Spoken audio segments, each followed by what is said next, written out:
श्रोते हो, नमस्कार. निवाडा महानगरांचा या कार्यक्रमात मी जीवन भावसार आणि माझा सहकारी कौस्तुभ पटाई आपल्या सर्वांचं स्वागत करतो.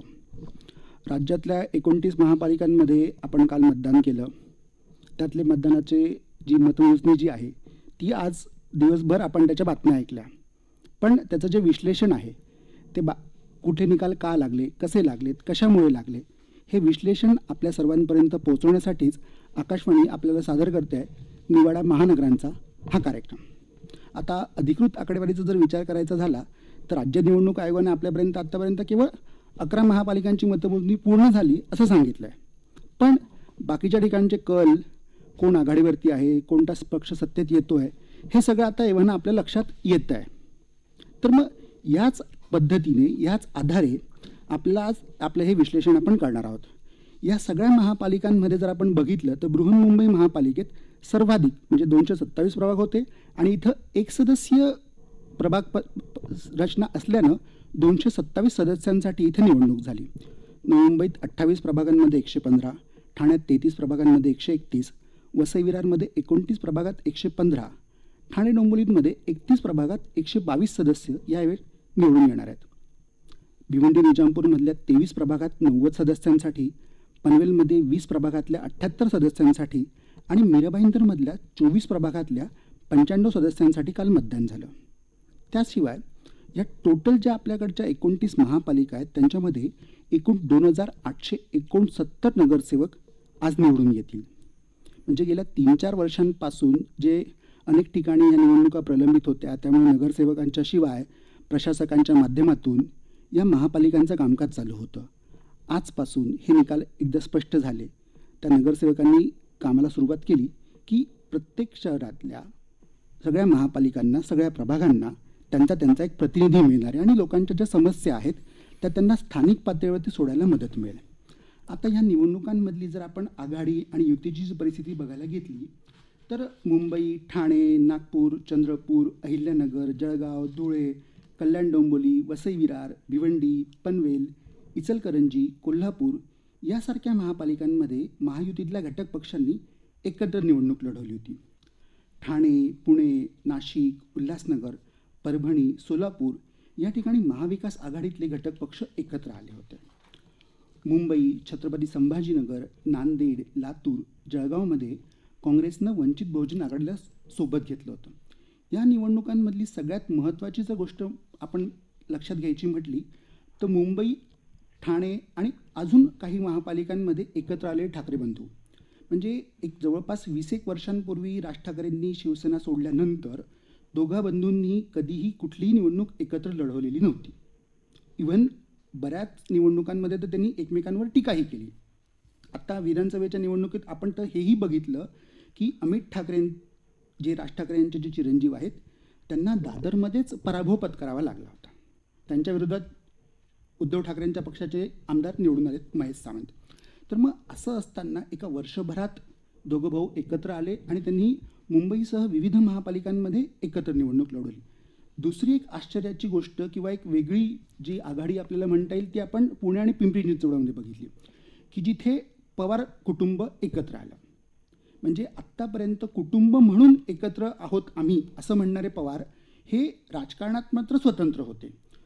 पण पुणे आणि पिंपरी चिंचवडमध्ये जेव्हा निवडणूक लढवायची आहे तेव्हा दोघांनीही ती निवडणूक एकत्र लढवली. आता त्या निवडणुकीत पण आता ठाकरे किंवा पवार या दोघांनीही ज्या निवडणुका एकत्र लढवल्या पण त्याचा फार काही मोठा परिणाम झाल्याचा आपल्याला दिसत नाही आहे. तर मग एकूणच ही सगळी जी राज्यभरातली जी परिस्थिती आहे ती परिस्थितीचं विश्लेषणच आज आपण करून घेणार आहोत. त्यासाठी आपल्यासोबत आहेत ज्येष्ठ पत्रकार प्रशांत दीक्षित आणि सुकृत करंदीकर. मी माझा सहकारी कौस्तुभला विचारतो की त्यांनी दीक्षित सरांना पहिला प्रश्न विचारावा. दीक्षित सर नमस्कार. नमस्कार सर, पहिला प्रश्न साहजिकच मुंबईवर आहे. 72,000 कोटींचं बजेट असणारी बृहन्मुंबई महानगरपालिका कुणाकडे जाणार याकडे राज्यासह देशाचं लक्ष लागलं होतं आणि या निकालानं याचं उत्तर मिळालं आहे. तर गेल्या कित्येक वर्षांपासून शिवसेना आणि ठाकरे कुटुंबाचा दबदबा असलेल्या मुंबईत आता भाजपचा महापौर होणार असं दिसतंय. तर ठाकरे ते भाजप या मुंबईतल्या स्थित्यंतराबद्दल तुमचं विश्लेषण काय? पहिली गोष्ट म्हणजे जरी भाजपचा महापौर बसणार असं दिसत असलं तरी अजूनही 14 जागांचे निकाल बाकी आहे हं. आणि जो विजय देवेंद्र फडणवीस यांना मुंबईत अपेक्षित होता तो काही मिळालेला दिसत नाही. बरोबर. पण हे खरंच आहे की मुंबई महापालिका त्यांच्या हातात येणार आहे किंवा आलेली आहे असं आपण म्हणू शकतो.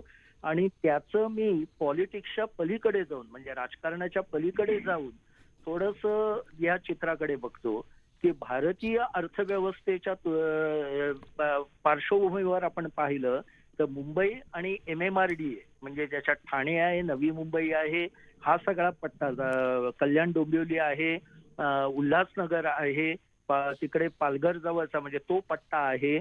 या सर्व पट्ट्यावर भाजपचं निर्विवाद वर्चस्व देवेंद्र फडणवीस यांच्या नेतृत्वाखाली आलेलं आहे आणि हा सगळा पुढच्या काळात विकासाचा महत्वाचा टापू असणार आहे. जिथे मोठ्या प्रमाणात गुंतवणूक येणार आहे, वाढवण बंदरामुळे असेल, नव्या मुंबईतल्या याच्यामुळे नव्या विमानतळामुळे असेल, अनेक गोष्टी आहेत त्यात. तर त्या सगळ्या पट्ट्यावर आपलं वर्चस्व भाजपने आणणं हा महत्वाचा आहे आणि त्यातला एक महत्वाचा भाग मुंबई आहे. त्यामुळे मुंबई त्यांना जी स्वहस्ते म्हणजे 17 मध्ये जवळपास ते विजयाच्या जवळ गेले होते पण त्यांनी संपूर्ण आपला विजयाचा हक्क उद्धव ठाकरेंना आपल्या बरोबर घेण्यासाठी सोडून दिला आणि उद्धव ठाकरेंना संपूर्ण मुंबईची सत्ता अक्षरशः सुपूर्त केली देवेंद्र फडणवीसांनी. परंतु 2019 मध्ये तसं काही उद्धव ठाकरेंनी काही देवेंद्र फडणवीसांचं नेतृत्व मान्य केलं नाही, ते काँग्रेस बरोबर गेले. तो जो विश्वासघात झाला त्याच्यानंतर सगळी चक्र फिरली आणि कोणत्याही परिस्थितीत मुंबई महापालिका आपण खेचून घ्यायची ठाकरेंकडनं हे देवेंद्र फडणवीसांनी ठरवलं आणि शिंदेना बरोबर घेऊन त्यांनी तो विजय मिळवलाय. परंतु मला दुसऱ्या पातळीवर असंही वाटतं की शिंदेना बरोबर घेतलं नसतं तर कदाचित स्वबळावर भाजपला अधिक मतं मिळाली असती. कारण शिंदेचेच खूप नगरसेवक हे पराभूत झालेले आहेत, त्यांचा स्ट्रायकिंग रेट खूप कमी आलेला आहे. अँटी इन्कम्बन्सीचा फटका शिंदेना जास्त बसलेला आहे, जो भाजपला बसलेला दिसत नाही. त्यामुळे या सगळ्याचा एक हा असा की या संपूर्ण आर्थिकदृष्ट्या महत्वाच्या मोठ्या टापूवर भाजपचं वर्चस्व आहे. नाशिक भाजपकडे आलेलं आहे, पुणे पिंपरी चिंचवड भाजपकडे आलेलं आहे. तर ग्रोथ इंजिन हा जो शब्द वापरला जातो तशी ही शहरं आहेत आणि त्याच्यावर भाजपचा वर्चस्व असणं हे एक स्थित्यंतर आहे महाराष्ट्रातलं. काँग्रेस नंतरचा मोठा पक्ष म्हणून म्हणजे एकेकाळी काँग्रेसचं महाराष्ट्रावर संपूर्ण राज्य होतं, इतकी जागा आता हळूहळू भाजप घेत आहे. हा हे थोडंसं मला विचारायचं आहे सर, की तुम्ही म्हणालात की शिंदेंना सोबत घेतलं नसतं तर त्यांना जास्त यश मिळालं असतं. पण मागच्या वेळेस त्यांना 17मध्ये 82 जागा मिळाल्या होत्या आणि आता 87 मिळताना दिसत आहेत. म्हणजे फारसं काही त्यात नेत्रदीपक यश मिळालं असं वाटत नाही. पण तुम्हाला असं का वाटतं की शिंदेंना जर बाजूला ठेवलं असतं तर आणखी यश मिळालं असतं? आणि कारण असं की शिंदेनी 90 जागा घेतल्या. शिंदेना या 90 जागा देवेंद्र फडणवीसांनी दिल्लीच्या दबावाखाली दिल्या का? म्हणजे दिल्लीतल्या पक्षश्रेष्ठींनी दबाव आणल्यामुळे ते झालं का हे आपल्याला माहित नाही. परंतु शिंदेनी बरेचसे जे शिवसेनेतनं नगरसेवक आलेले होते त्यांना पुन्हा तिकीट दिली आणि हे नगरसेवक जवळपास 2014 पासनं कधी शिंदेबरोबर तर कधी म्हणजे उद्धव ठाकरेंबरोबर, शिंदेबरोबर असे ते सत्तेत आहेत कायम. म्हणजे ते काय म्हणतात कारभारामध्ये सक्रिय आहेत. यांच्या विरोधात जे अँटी इन्कम्बन्सी होती तिचा कुठेतरी फटका बसलेला असावा असं मला वाटतंय. कारण शिंदेना फक्त 26 जागा मिळाल्या म्हणजे विजयी झाले ते 90 पैकी. त्यामुळे त्या जर का भाजपने अधिक जागा, भाजप पहिल्यांदा त्यांना 50च जागा द्यायला तयार होतं, ते जर का समीकरण त्यांनी ठेवलं असतं भाजपने तर मला असं वाटतं कदाचित भाजपला स्वबळावर सुद्धा मुंबई महापालिकेत सत्ता मिळवता आली असती. पण त्यांनी ठाणे शिंदेसाठी सोडलं, मुंबईमध्ये त्यांना जास्त जागा दिल्या, नव्या मुंबईमध्ये मात्र त्यांच्याबरोबर चांगला संघर्ष केला. हे सगळं कशामुळे झालं माहित नाही.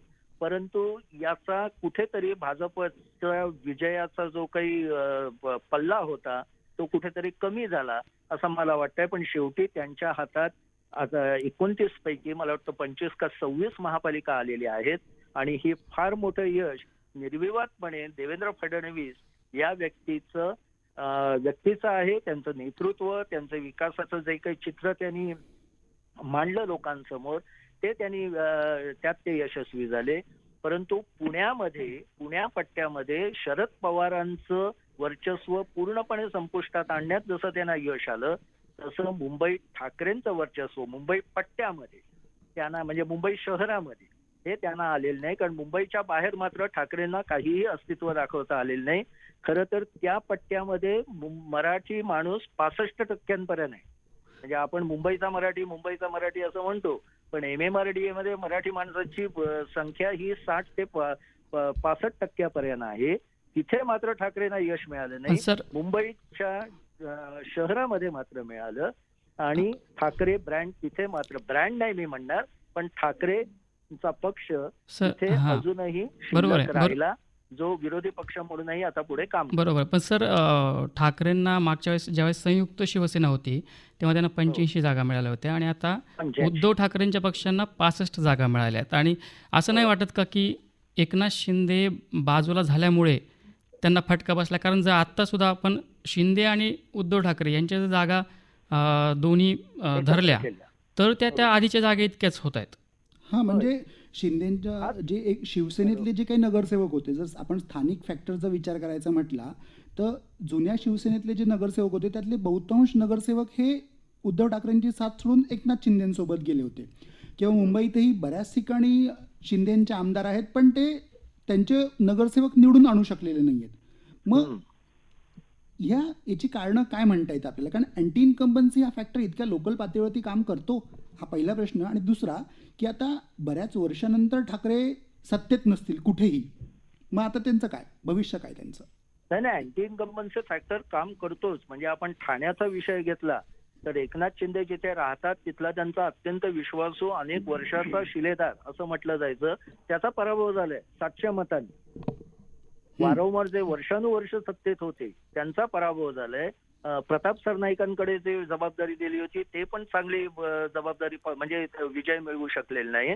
तर हा अँटी इन्कम्बन्सीचा फॅक्टर होता. आणि दुसरा भाग असा की जी अटॅचमेंट मुंबईच्या मराठी माणसाची ठाकरे घराण्याबरोबर आहे तशी ती अन्य ठिकाणी नाहीये. पण मुंबईमध्ये विशेषतः माहीमपासनं आपण जर का वरळी किंवा त्याच्या पुढे Grant road, Byculla Grant road पर्यंतचा पट्टा घेतला तर इथला जो पूर्वीचा गिरणगाव ज्याला आपण म्हणतो आणि दादरचा पट्टा म्हणजे मध्यमवर्गीय मराठी आणि गिरणगावातला मराठी यांची जी अटॅचमेंट ठाकरे घराण्याबरोबर आहे ती अद्याप कायम आहे असं मला ही निवडणूक तरी अजून दाखवते की त्यांच्याकडे सत्ता येऊ न येऊ पण त्यांचं अस्तित्व हे मराठी माणसाला आवश्यक वाटतंय निदान या पट्ट्यामध्ये. मात्र MMRDA जिथे मराठी माणसाची संख्या मुंबईपेक्षा कितीतरी जास्त आहे, जवळपास म्हणजे दुप्पट सुद्धा म्हणता येईल एवढी जास्त आहे, तिथे मात्र ठाकरे ब्रँड अजिबात चाललेलं नाही.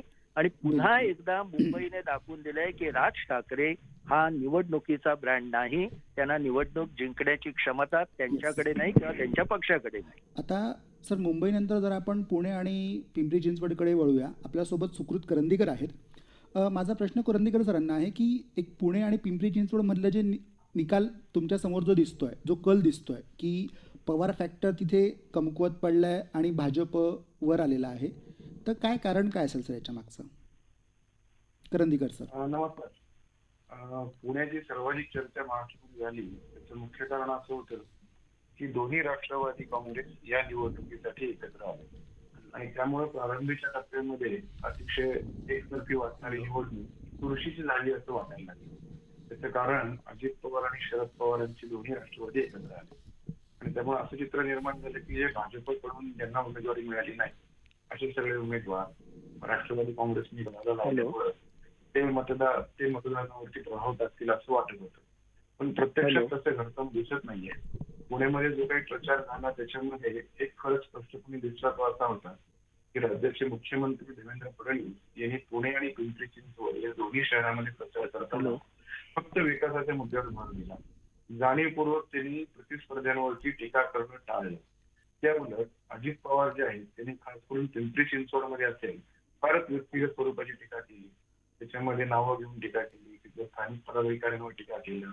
खरं तर अजित पवार हे उपमुख्यमंत्री असणारे मोठे नेते, पण त्यांनी तिथल्या स्थानिक आमदारांवरती तोडसूड घेतला आणि त्याचा ते परिणाम फार काही तिथल्या मतदारांवरती झाला असं दिसलं नाही.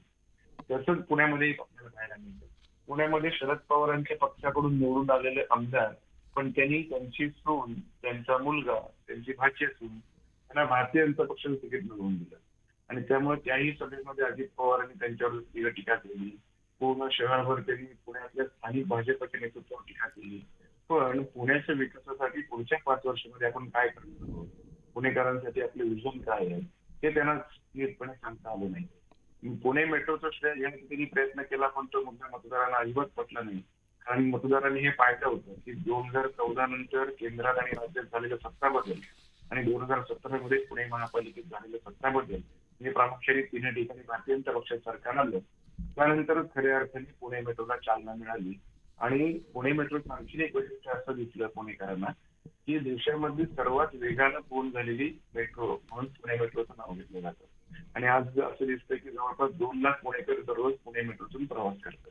त्यामुळे असे जाणवणारे दिसणारे बदल पुण्यामध्ये भाजपच्या कार्यकाळात दिसले आणि तीच स्वप्न देवेंद्र फडणवीसांनी त्यांच्या पुण्यातल्या भाषणामध्ये असेल किंवा मुलाखतीद्वारे असेल किंवा त्यांच्या मुलाखतीमधून असेल पुणेकरांना पिंपरी चिंचवड करण्यासाठी पुढच्या 5 वर्षांसाठी आमचा अजेंडा काय आहे त्याच्यामध्ये त्यांनी एक गोष्ट ठसवण्याचा प्रयत्न केला. तो असा होता की पुणे आणि पिंपरी चिंचवड ही दोन्ही शहरं फक्त महाराष्ट्रासाठी नव्हे तर देशासाठी सुद्धा आर्थिकदृष्ट्या महत्वाची आहे. देशाच्या महाराष्ट्राच्या अर्थकारणामध्ये हे दोन्ही शहर महत्वाची भूमिका बजावणार आहेत आणि त्यामुळे इथल्या नागरिकांना जागतिक दर्जाच्या सुविधा मिळाल्या पाहिजेत. पर्यावरणपूरक ही शहरं असली पाहिजेत. इथली सार्वजनिक वाहतूक व्यवस्था ही अतिशय पर्यावरणपूरक, वेगवान, सुरक्षित असली पाहिजे आणि त्या दृष्टीने आम्ही काय करतोय, काय करणार आहे हा अजेंडा त्यांनी मांडला. त्या उलट अजित पवारांच्या बाजूने विचार केला तर असं दिसतं की अजित पवारांनी स्थानिक राजकारणावरती बोलण्यात जास्त वेळ घालवला आणि पुणेकरांना एक विश्वास ते देऊ शकले नाही की आम्ही सत्तेत आल्यानंतर आम्ही तुम्हाला काय करू शकतो. बरोबर. त्याच्यामुळे मला वाटतं की पुणेकरांनी किंवा पिंपरी चिंचवडच्या नागरिकांनी अजितदादांना सपशेल नाकारले. ठीक आहे सर. फार आणि मोठा पराभव त्यांच्या वाटेला आला. पिंपरी चिंचवडमध्ये जर भाजपने करंदीकर सर. जास्त जागा मिळवल्या. बरोबर. करंदीकर सर. हा बोला. हे बरोबर आहे. तुम्ही जे मुद्दे मांडलेत ते एकदम बरोबर आहेत. मला तुम्हाला हे विचारायचं आहे की या निवडणुकीनंतर शरद पवारांच्या पक्षाचं भवितव्य काय दिसतंय तुम्हाला? अतिशय दारुण अवस्था असतात. म्हणजे खरं तर त्या प्रचारापासूनच असं दिसत होतं की हे दोन्ही पक्ष काही फार मनापासून एकत्र आलेले नाहीयेत. म्हणजे पुण्यातल्या स्थानिक कार्यकर्त्यांना असं वाटत होतं की आपण जर एकटे लढलो तर आपलं अस्तित्व राहणार नाही. तसंच झालं. म्हणजे अजित पवारांच्या बरोबर गेल्यानंतरही त्यांच्या स्थितीमध्ये असा फरक पडला नाही.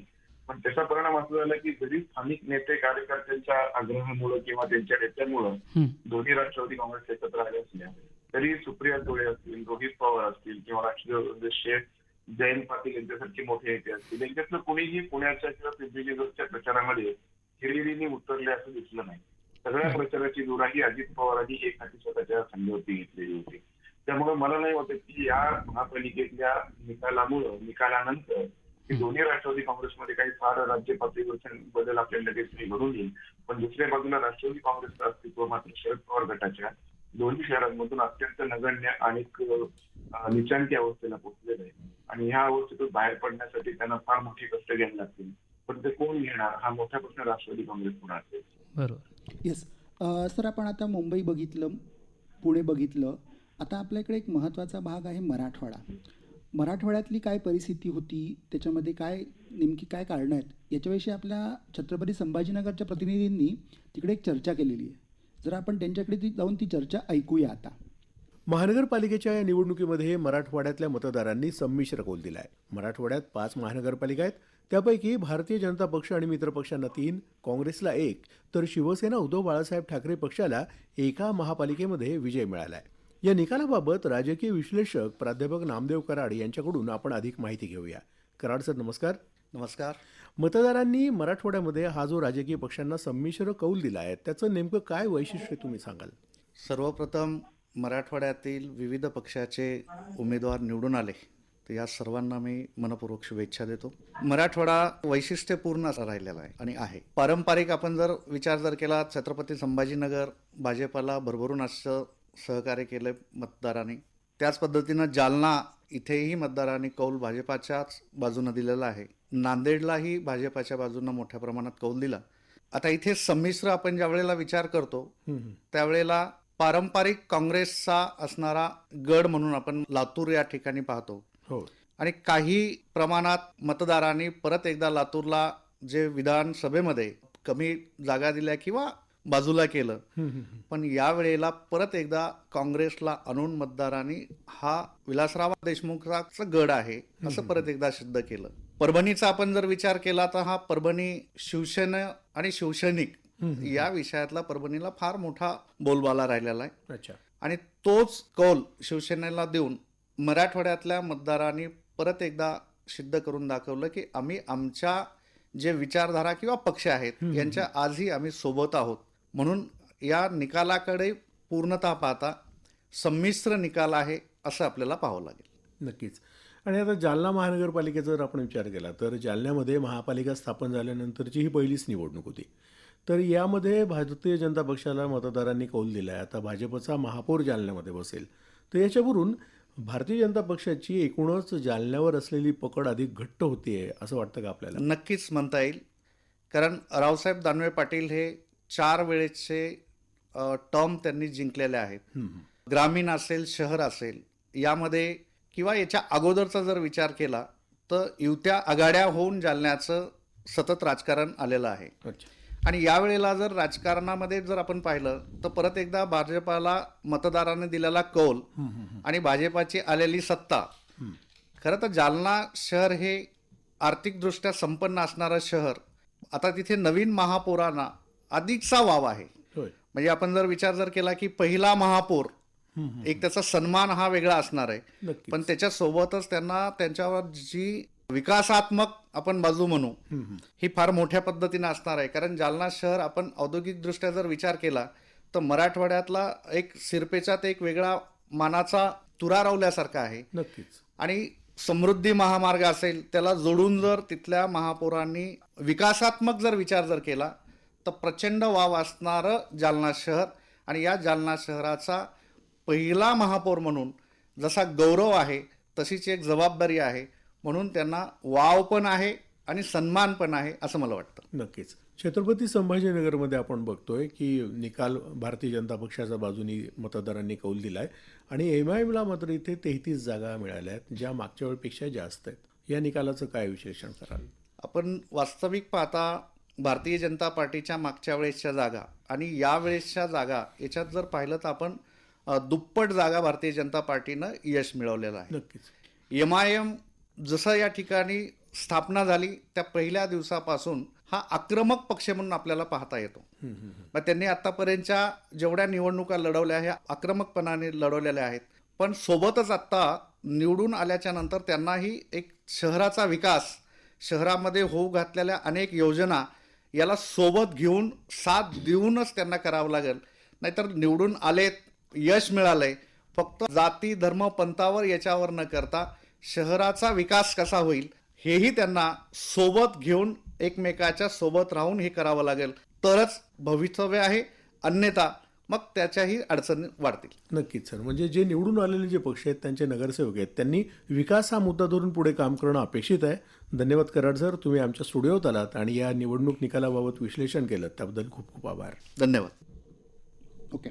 आपण आत्ताच मराठवाड्याविषयीची चर्चा ऐकली. आता मराठवाड्यानंतर आपण जरा पश्चिम महाराष्ट्रात जाऊया. आपल्यासोबत करंदीकरच आहेत. करंदीकर सरांना मी विचारतो की करंदीकर सर, कोल्हापूर, सांगली इथे जे काही निकाल आलेले आहेत, काय कारणं काय आहेत त्याच्या मागची? कशामुळे हे सगळं झालेलं आहे तिकडे? तर मला असं वाटतं की कोल्हापूरमध्ये फार घासून लढत झाली आणि तिथं काँग्रेस विरुद्ध महायुती असा सामना होता. कदाचित महाराष्ट्रातली ही एकमेव शहर असं असेल की जिथं राज्याच्या सत्तेमध्ये, देशाच्या सत्तेमध्ये जे 3 पक्ष एकत्र आहेत ते काँग्रेस, भारतीय जनता पक्ष, शिवसेना आणि अजित पवारांचा राष्ट्रवादी पक्ष, हे तिघं एकत्रितपणे त्या निवडणुकीला सामोरे गेले. त्यांच्या विरोधामध्ये उद्धव ठाकरे यांची शिवसेना आणि काँग्रेस असे त्यांच्या विरोधामध्ये होते आणि फार निसटता विजय त्या ठिकाणी महायुतीचा झाला. खूप चांगली लढत त्या ठिकाणी माजी मंत्री सतीश पटेल यांनी गेली. पण काँग्रेस महायुतीचा अतिशय नियोजनबद्ध एक दिलाने केलेला प्रचार याचा परिणाम तिथे झालेला दिसतो. आणि कोल्हापूरची सत्ता काँग्रेसकडून हिसकावून घेण्यामध्ये महायुतीला यश मिळाले. सांगलीमध्ये असं दिसतं की याच्यातलं वैशिष्ट्य असं आहे की सांगली कोल्हापूर हा पारंपरिक जसं पाहिलं तर भारतीय जनता पक्षाचा असणारा मतदार असलेला भाग नाहीये. तिथे पारंपरिक दृष्ट्या काँग्रेसचं वर्चस्व राहिलेलं आहे. काही प्रमाणामध्ये कोल्हापूरमध्ये शिवसेनेचं वर्चस्व राहिलेलं आहे. असं देखील भारतीय जनता पक्षाने ज्या पद्धतीने या दोन्ही शहरांमध्ये मुसंडी मारली ते चित्र निश्चितच काँग्रेससाठी चिंताजनक आहे आणि भारतीय जनता पक्षाचं स्वरूप वाढवणार आहे. आणि या दोन्ही शहरांमध्ये महापालिका ताब्यात घेणं हा भाजपसाठी मोठं यश आहे. त्याच पद्धतीने पश्चिम महाराष्ट्रामधील सोलापूर शहराचा उल्लेख करता येईल की पारंपरिकदृष्ट्या ही शहर काँग्रेसचं होतं. वर्षानुवर्ष त्या ठिकाणी काँग्रेसचे आमदार, खासदार, महापालिकेची सत्ता असं सगळं असताना या निवडणुकीमध्ये तिथं सोलापूरमध्ये भारतीय जनता बरोबर. पक्षाने फार मोठी मुसंडी मारली. बरोबर सर. या तिन्ही महापालिकांमधले निकाल हे भारतीय जनता पक्षासाठी अतिशय काय म्हणता येईल सु- वाढवणार आहेत. त्याचबरोबर बरोबर सुकृत सर, आपण आता कोल्हापूरबद्दल बोललात. आता आपण याच प्रकारची माहिती आपण विदर्भाची घेणार आहोत. विदर्भातल्या 4 महानगरपालिकांमध्ये नेमकं काय घडलं याची माहिती आपण नागपूरकडून घेणार आहोत. नागपूर आणि महाराष्ट्रातल्या 29 महानगरपालिकांच्या निवडणुकीचा निकाल आज जाहीर झाला. अनेक ठिकाणचे निकाल अद्याप समोर यायचे आहेत. मात्र महाराष्ट्रात सगळीकडेच भाजपला घवघवीत यश मिळताना दिसतंय. विदर्भामध्ये 4 महानगरपालिका आहेत: नागपूर, अमरावती, चंद्रपूर आणि अकोला. नागपूरमध्ये भाजपची एकहाती सत्ता येताना दिसती आहे. अमरावती आणि अकोल्यामध्ये सुद्धा तसंच आहे. चंद्रपूरमध्ये मात्र भाजप पिछाडीवर गेलेला आहे. या एकंदरीत निकालाबद्दल आपण जाणून घेऊया नागपूरचे राजकीय विश्लेषक प्राध्यापक प्रभाकर कोणबत्तुनवार सरांकडून. सर, काय सांगाल एकंदरीत या निकालाबद्दल? नागपूर शहराच्या लोकसंख्येत 50 लाखाच्या वर आहे. इथे आरपीआयचा जन्म झाला. या शहराने मुख्यमंत्री दिले आहेत. या शहराने केंद्राचे अतिशय हेवीवेट मिनिस्टर दिलेले आहेत गडकरी. एवढं असूनही जर बीजेपीची जर वाटत असेल त्यांची संख्या रोडावते असं का व्हावं? सर, किंचितच झालेली आहे, फरक पडलाय. पण 3-4 जागा एक पुन्हा पुन्हा क्लिअर करते मी. प्रत्येक प्रभागामध्ये 3-3 हजार नोटा वापरल्या गेल्या. म्हणजे आम्हाला एक उमेदवार मान्य नाही. तर ही जी नाराजी आहे लोकांनी नोटाच्या माध्यमातून व्यक्त, तुम्ही जर विकास केला, तुम्ही जर चांगलं काम केला, मग लोकांना नोटा वापरायची वेळ काय यावी? त्यामुळे बीजेपीच्या संदर्भात त्यांनी जागा जरूर जिंकल्या, परंतु त्यांना तडाखा बसला ह्या लोकांच्या नाराजीचा. परंतु बीजेपीचं वैशिष्ट्य काय, यावेळेस इतके लोक म्हणजे हे पुन्हा घटले असते, परंतु त्यांनी जुन्या 60% नगरसेवकांना वगळलं, नवीन चेहरे दिले. त्या नवीन चेहऱ्याचा लाभ नागपुरात बीजेपीला झाला, हे लक्षात ठेवलं पाहिजे. काँग्रेसचा परंपरागत वोटर जो होता मुस्लिम, हा मुस्लिम वर्ग आणि एससी हा मतदार आता AIM, बसपा, RPI यासारख्या लहान पक्षांकडे वळला. त्याचा फटका काँग्रेसला बसला. मुस्लिम AIMच्या एंट्रीमुळे अकोल्यातही काँग्रेस माघारली. AIMच्या फटक्यामुळे नागपुरातही काँग्रेस माघारली. उभाठा म्हणावा किंवा उद्धव बाळासाहेब ठाकरे शिवसेना गट, त्या शिवसेनेला तसे फारसं काही स्थान नाही, महत्वाचं स्थान नाही. परंतु अकोल्यामध्ये त्यांचे 7 नगरसेवक निवडून आलेले आहेत 80 पैकी. त्याचा अर्थ त्यांना थोडाफार काहीतरी त्याचा लाभ दिसतो आहे. ही वंचित बहुजन आघाडी प्रकाश आंबेडकरांची होती ती वंचित बहुजन आघाडी यावेळेस माघारलेली आहे आणि त्या माघारलेपणाचा फायदा MIM ला झालेला दिसतो. साधारणतः चंद्रपूरमध्ये सुधीर मुनगंटीवार सारखे अतिशय ताकदवार नेता बीजेपीचा, सत्ताधारी पक्षाचा, त्यांच्या शहरामध्ये बीजेपीला यावेळेस फटका बसला. याचं कारण तिथे स्थानिक आमदार किशोर जोरगेवार विरुद्ध मुनगंटीवार यांच्यात जो काही सत्ता संघर्ष झाला त्याचा परिणाम म्हणून चंद्रपूर विधानसभेत निवडणुकीत चंद्रपूर जिल्हा विधानसभेत बीजेपीची पिछाड झाली आणि त्याचीच पुनरावृत्ती आता या कॉर्पोरेशनच्या निवडणुकीमध्ये झालेली आहे. या उलट वडेट्टीवार आणि खासदार धानोरकर काँग्रेसचे दोघे यांच्यात कधीही विस्तव जात नव्हतं. ते या विधानसभापासून एकत्र आले आणि त्यांच्या एकोप्यामुळे काँग्रेसची सत्ता आता आलेली दिसते आहे. आता मुद्दा येतो अमरावतीचा. अमरावतीमध्ये खोडके दाम्पत्य जे आहेत, आमदार दोन्ही आमदार आहेत. एक म्हणजे त्यांची सुलभा खोडके या विधानसभेचे आहेत आणि संजय खोडके विधान परिषदेचे आहेत आणि ते दोघेही NCP अजित पवार गटाचे आहेत. त्यांनी पुन्हा अतिशय महत्वाच्या म्हणजे तगडे गट त्यांनी आपला उभा केलेला आहे. बीजेपी दुसऱ्या स्थानावर सत्तेवर येईल की नाही, I am doubtful about that one. कारण बीजेपी संख्या जरी 21 असली तरी काँग्रेसची 14 आहे आणि उद्या काँग्रेस आणि NCP एकत्र जर आले तर ते होतात 27. त्यांना तिथे सरकार स्थापन करायसाठी त्यांना किती लागतात बघा. आता तुम्ही तिथे देखील NCP अजित गट जो आहे तो किंग मेकरच्या भूमिकेत राहणार आहे. श्रोते हो, आपल्याकडे वेळेची कमतरता आहे, त्यामुळे बाकीच्या महापालिकांचं विश्लेषण आपण डिटेलमध्ये घेऊ शकत नाही आहे. पण एक बाकीच्या महापालिकांमधले जे काही निकाल आहेत, जे निवडणूक आयोगाने आज अधिकृतरित्या जाहीर केले, ते जरा मी एक थोडक्यात तुम्हाला सांगतो. नवी मुंबई महापालिकेतल्या 111 जागांपैकी 65 जागा जिंकून भाजप हा सगळ्यात मोठा पक्ष म्हणून समोर आलेला आहे आणि शिवसेना जी आहे, शिवसेनेला 43 जागा शिवसेनेने जिंकलेल्या आहेत. उल्हासनगरमधल्या 78 पैकी 37 जागा भाजपला आणि 36 शिवसेनेला मिळालेल्या आहेत. म्हणजे जिथे एकनाथ शिंदेंचे जे सुपुत्र आहेत श्रीकांत शिंदे यांचा प्रभाव आहे. भिवंडी निजामपूरमधली जर आपण परिस्थिती बघितली तर 90 पैकी 22 जागा भाजपला, 30 जागा काँग्रेसला आणि 12 शिवसेनेला मिळालेल्या आहेत. त्याच्याशिवाय शरद पवार यांचा जो राष्ट्रवादी काँग्रेस पक्ष आहे, ज्यांचा खासदार पण भिवंडीत आहे, त्या पक्षाला तिकडे 12 जागा मिळाल्यात. पनवेलमधली जर परिस्थिती आपण बघितली तर पनवेलमधल्या 78 पैकी 55 जागा मिळून भाजप सगळ्यात मोठा पक्ष आहे. शेकाप वगैरे एक फार कमी जागांवर इथे आहे, म्हणजे आता मोजक्या जागात आहे तिथे. मालेगावमध्ये 84 पैकी ज्या 35 जागा ज्या आहेत त्या इस्लाम पार्टीला मिळालेल्या आहेत आणि इतर जे छोटे पक्ष आहेत, जे मोठे समाजवादी MIM वगैरे जे आहेत, त्यांच्याकडे एकूण 26 जागा काहीतरी त्यांच्याकडे आहेत. तर ही एक राज्यभरातली परिस्थिती होती. श्रोते हो, आपण राज्यभरातल्या 29 महानगरपालिकांच्या आढावा घेतला निवडणुकांचा.